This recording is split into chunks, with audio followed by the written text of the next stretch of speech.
I just upgraded my FL Studio to 24, and I decided to show you my recording system for FL Studio. And keep in mind that my way ain't the only way, and there's a lot of different ways you can record in FL Studio. So with that being said, because you like the video, and let's get into it. First thing first, I'm showing you my settings. This is my input output. See, I record at 48 for the sample rate, right? For the hertz, you know what I'm saying? That's what I record with, right? That's what it looks like. My buffer size right here is at 456. I just picked something random. Like I usually record at 512 for my buffer, but some people don't understand. They think that you can only record at 128. That ain't true. You know what I'm saying? Whatever you can record it where your computer can handle it, you record at it. I type, can you record vocals at 512 buffer size? This is the answer. It says yes, you can record vocals at 512 buffer size. Buffer size. A size of 512 samples is one of the most common buffer sizes available in DAWs. Alright? Computer processing power. There's no industry standard buffer size and sample rate because it depends on your computer's processing power. Right here, how I got it set up, right? So I got the beat in, I got a print track, I got voxes right here for the drag and drops. I got reverb. I got a reverb B.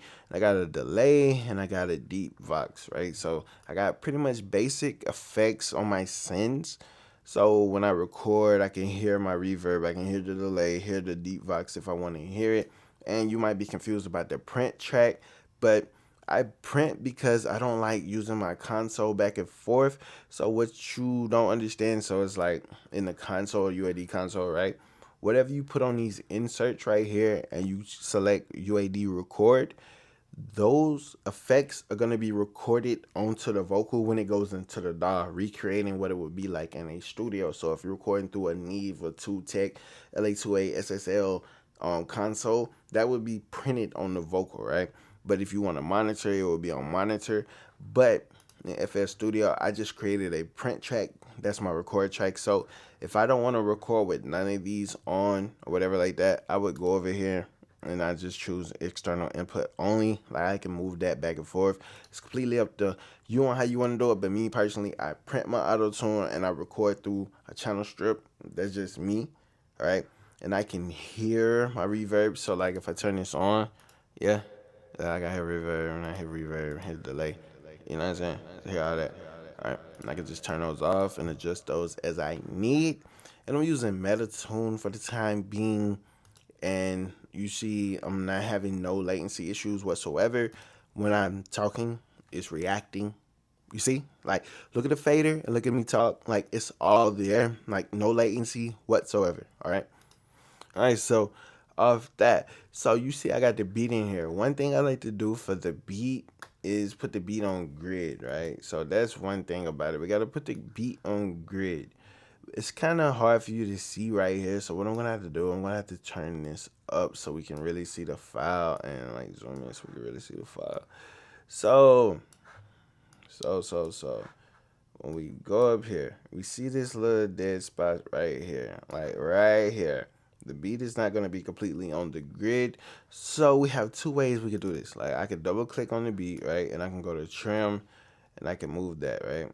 So when I move it, I can line it up to make sure it's on grid. So then I go back here and it should be on beat, right? So if I loop it, it'll be good. So if we loop it, it should be good. That. So after that, we just, let's loop it real quick.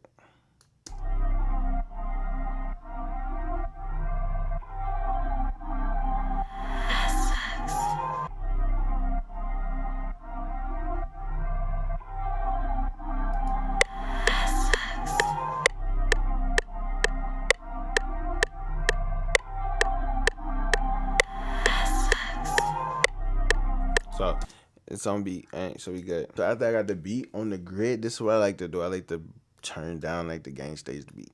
So I'm a gain staged beat. Anything under 6 dBs will be fine, but me personally, depending on the beat, I turn it down lower. This way I have enough headroom on my fader, all right? So when I play the beat,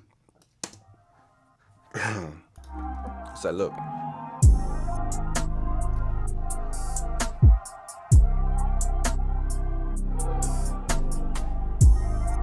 So the beat peaking around 9, right, running that range right there.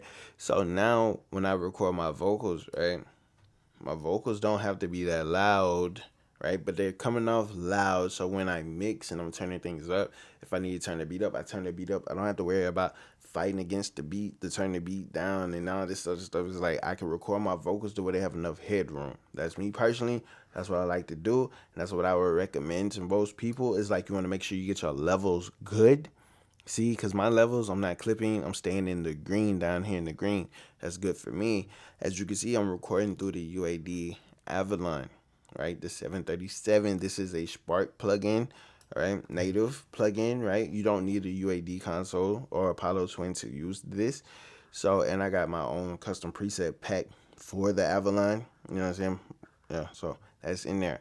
So I got that. So this is what it sounds like without it.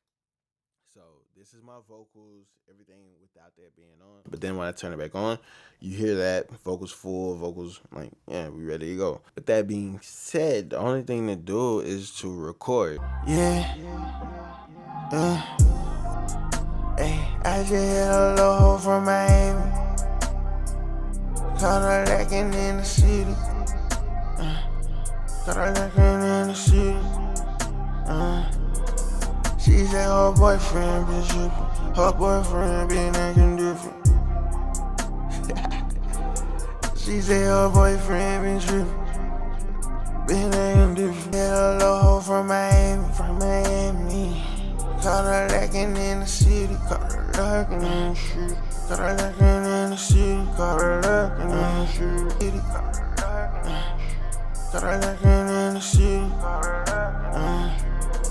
She said her boyfriend been trippin'. Her boyfriend been acting different. Hey, I just hit a low hole from Miami. Caught her lacking in the city. Caught her lacking in the city. She said her boyfriend been trippin'. Her boyfriend been acting different. She said her boyfriend been trippin'. Been acting different. Alright, so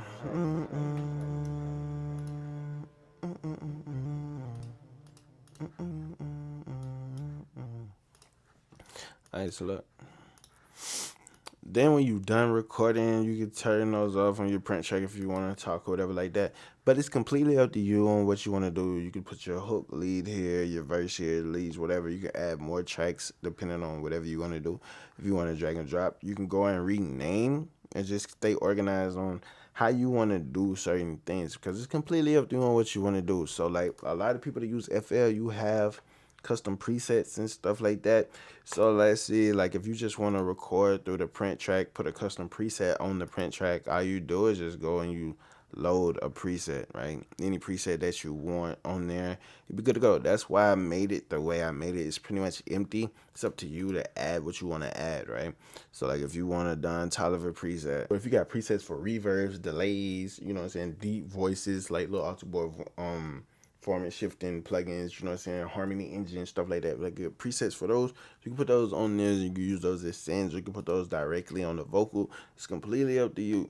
All right, because me, when I create, I like to create as free as possible, and I can just add and tweak and create as I go. Like I have reverbs and delays set, but other than that, I don't like nothing else being on my voxes when I drag and drop, unless it's something specific, right? Like if I specifically want this done, like on my like my runs or like certain ad libs, like that's my signature, I would keep that. But as you see in here, like FL, I be going like off the top, you know what I'm saying? So it's like whatever comes to mind, I put it on here and I just go, you know what I'm saying? But that is how I personally record vocals in FL Studio, you know what I'm saying? If you want this template, check the description.